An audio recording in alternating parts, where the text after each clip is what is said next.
Tesla, qui est un génie, le Serbe, a inventé une voiture qui a fait 600 km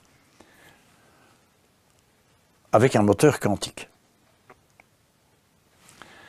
On a fait brûler son laboratoire 2 fois et on l'a fait exploser 1 fois, pour être sûr que ce moteur quantique... Bon. Il y a des ingénieurs qui ont fait tourner ce moteur quantique, ils sont tous morts dans un accident d'avion, de voiture, ou bien une intoxication alimentaire. Ouais, t'es complotiste en plus. Il y a un gouvernement qui, l'année passée, le gouvernement indien a dit « Moi, j'ai pas de charbon, j'ai pas de pétrole. Donc, il a demandé à M. Tewari, qui est une toute grande famille d'ingénieurs de l'Inde, de développer le moteur quantique. L'ambassade d'Amérique et plusieurs ambassades occidentales et d'Arabie Saoudite lui ont dit « You should not do that ». Pour ta propre sécurité. Et donc, il a décidé de mettre l'armée autour du laboratoire. Et il continue. Encore en ce moment? Oui. Il suffit d'aller voir, on voit la photo du moteur quantique. Bon. Nous sommes dans une phase expérimentale. On est en train de rattraper ce que Tesla a dit il y a 100 ans. Attends, hein? Ça fait 100 ans. Hein? Mais, si ce moteur quantique, donc ça consomme 50 watts et ça produit 10 000 watts indéfiniment. Donc tu crées une centrale, au lieu de nucléaire, une centrale quantique, qui, le coût de l'énergie, c'est 0. Bon, ça fonctionne avec le champ de Planck. Je vous passe les détails. Mais, ce qui est en train de se passer, c'est que ça fout en l'air le programme politique des Russes, des Saoudiens, des Américains, de tout le monde. Parce que toutes les guerres sont autour de tubes de pétrole, pipes. Tu supprimes tout ça et tu mets l'énergie gratuite. Et libre. Et libre. Dans une société immature de transformants.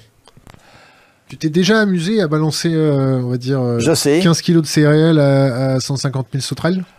Alors, je dis ceci, c'est que nous sommes devant une société, je dis qu'il y a à peu près 15 chantiers de cet acabit-là qui vont mettre 30 ans à évoluer.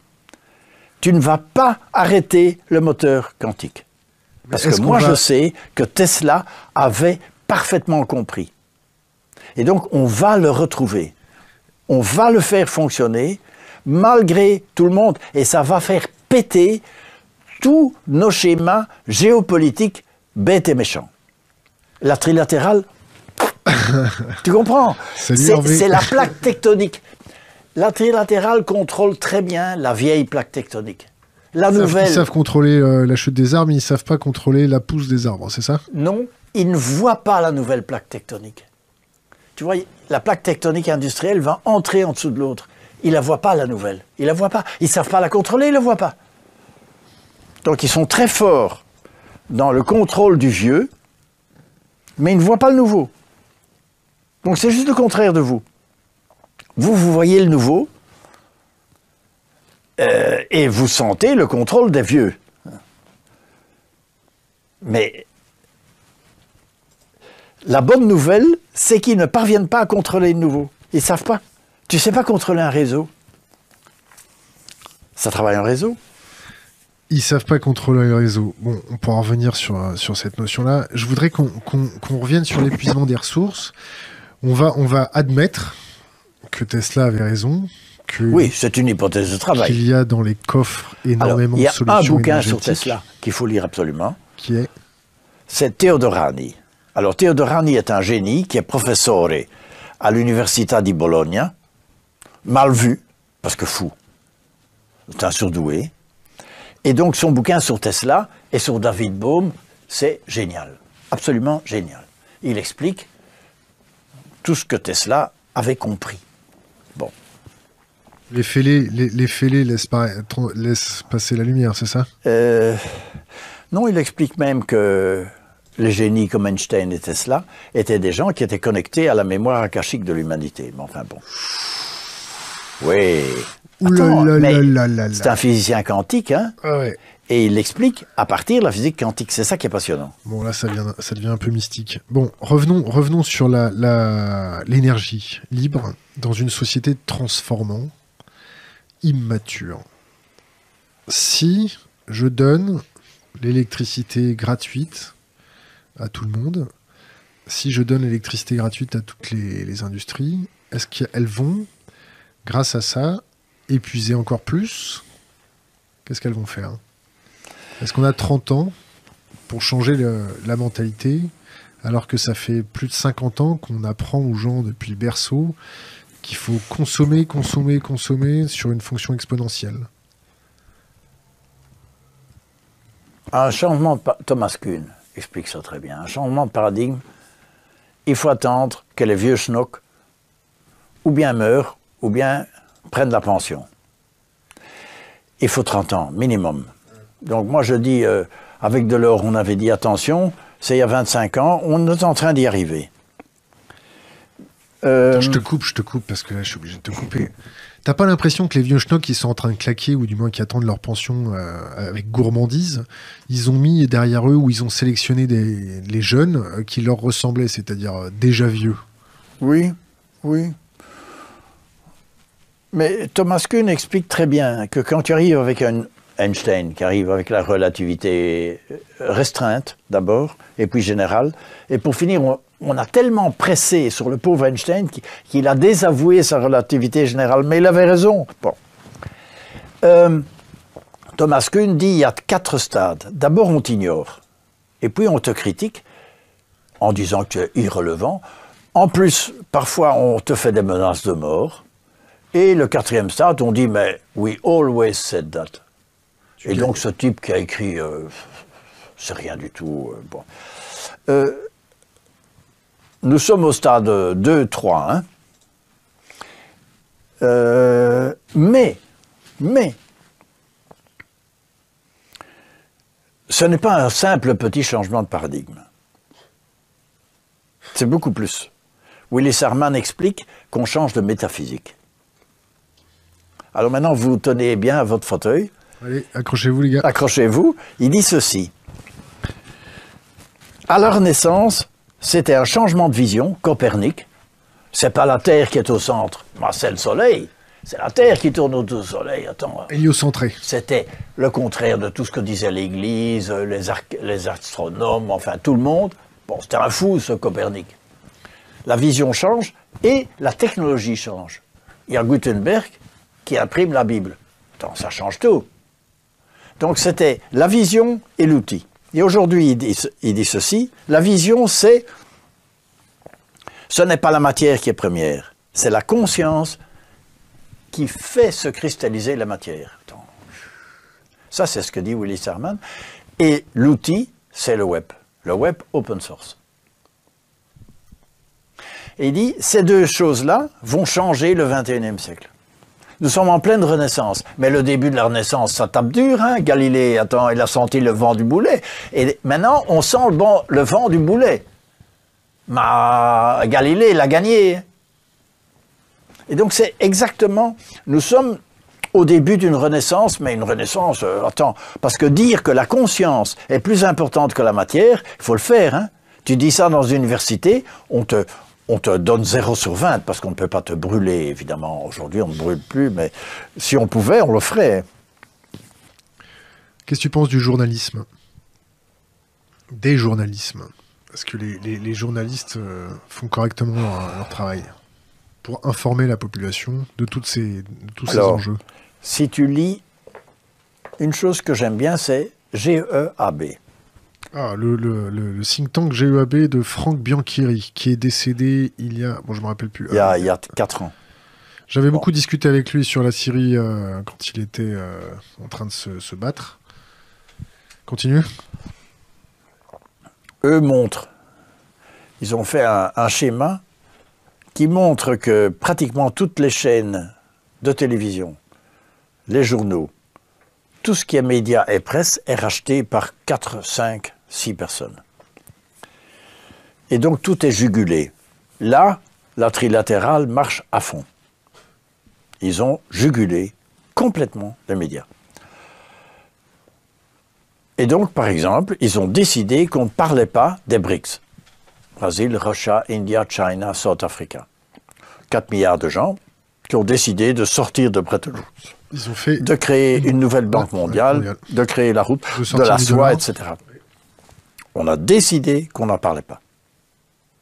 Ben non, le mois passé. RT parle de ça. Russia Today en parle. Qui ça? Russia Today. RT. Oui, évidemment. L'agent évidemment. De... Russia Today, oui. China News, oui. Alors, le mois passé,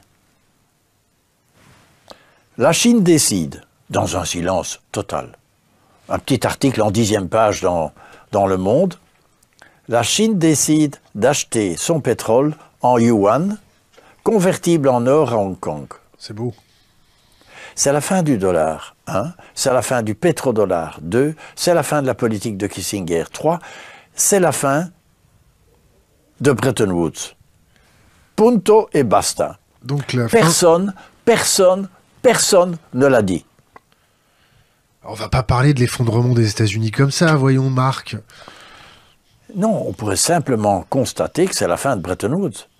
C'est aussi la fin des États-Unis. S'il y a une dédollarisation du monde, c'est la fin de l'énorme avantage monétaire qu'avaient les États-Unis, c'est qu'ils pouvaient faire tourner la planche à billets indéfiniment et tout le monde accepte ces faux billets. Ce sont des faux monnayeurs, mais officiels. Ok, c'est pas ça qui faisait le plus peur. C'est que si les Américains te sortaient de la zone dollar, tu te retrouvais un peu en short en plein hiver quand même, non? Non, c'est pire que ça. Le jour où la monnaie américaine redevient une monnaie nationale, on va dire, vous avez une dette 6 000 milliards. Non, beaucoup plus que ça, qui correspond à 1, 2 ou 3 fois le PIB mondial. Exact. Bon. Mais dans leur constitution, ils peuvent la répudier. C'est marqué noir sur blanc dans la constitution américaine qu'ils peuvent... Le jour où ils répudient leur dette, les bons du Trésor passent à 0. Et donc, le scénario du dollar qui tombe à rien, comme le Deutschmark entre les deux guerres, n'est pas du tout... Et ça veut dire que l'armée américaine rapatrie, ça veut dire que la police n'est plus payée, ça veut dire qu'il y a un danger de guerre civile. Tout ça sont des scénarios possibles.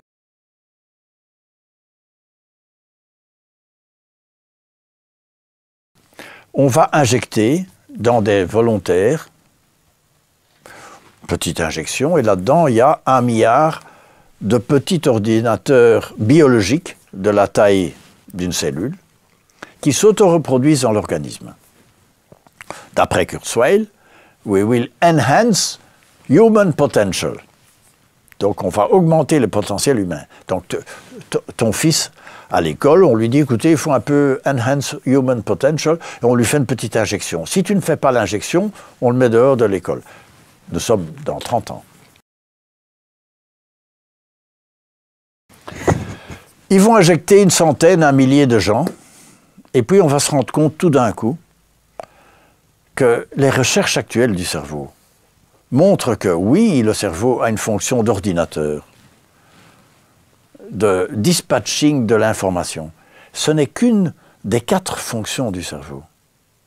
Parce qu'on a découvert maintenant, Pibram et d'autres ont découvert que le cerveau est aussi un émetteur, un récepteur de lumière et qu'il y a une communication entre le cerveau ici, mais aussi le cerveau du cœur et le cerveau de l'intestin.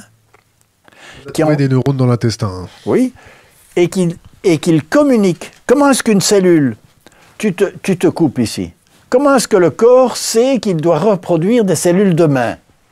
Ben, attends, on ne sait pas. Il y a une communication de lumière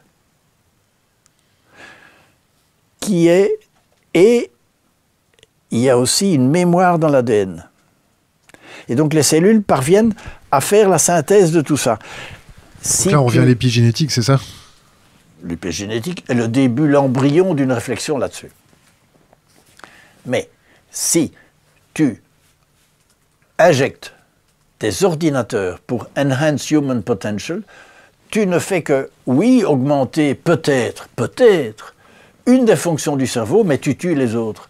Et donc tu vas créer des zombies, hein, des Frankenstein. Et donc tu vas créer des zombies, hein, des Frankenstein. Et quand ils en auront créé un millier, ils vont se rendre compte, et là, le Singularity University disparaît du jour au lendemain, et tous les GAFA vont se réorienter vers un débat éthique qui aura lieu où? En Europe. T'es optimiste? Non, il n'y a pas d'autre solution. Alors, There is no alternative. D'accord. Mais c'est dans l'autre sens. L'alternative, c'est les gens qui deviennent fous. On va dire aux gens, quand les gens auront vu dans les journaux et sur Facebook l'état des enfants auxquels on a injecté les fameuses potions magiques, attends, c'est la catastrophe, hein.